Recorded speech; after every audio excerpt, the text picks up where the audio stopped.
In ancient Egypt, a land sculpted by the sands of time, life flowed from a single, mighty source, the Nile River.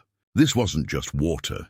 It was the very essence of existence, a divine gift that turned desert into a vibrant cradle of civilization. Along its fertile banks, boats laden with grain and precious goods sailed, their wakes rippling across the water like threads in a grand tapestry.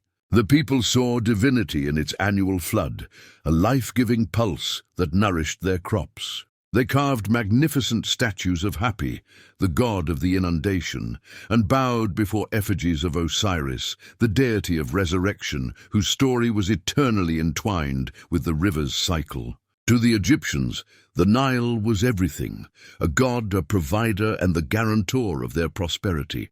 Without it, there was no life, no empire, no Egypt. This sacred reverence was about to be shattered. Into the opulent court of the pharaoh, a man whose word was law and whose power seemed absolute, walked two figures of quiet defiance, Moses and his brother, Aaron.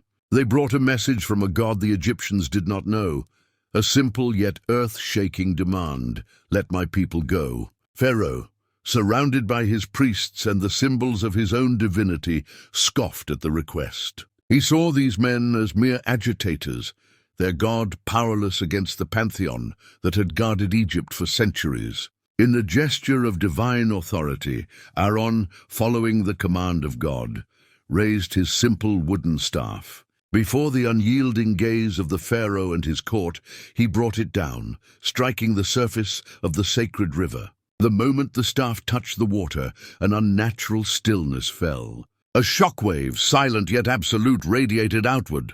In an instant, the life-giving blue-green waters transformed into a thick, horrifying crimson. The river, the heart of Egypt, now pulsed with the color of blood. Gasps of terror echoed along the banks as the stench of death rose from the putrid water.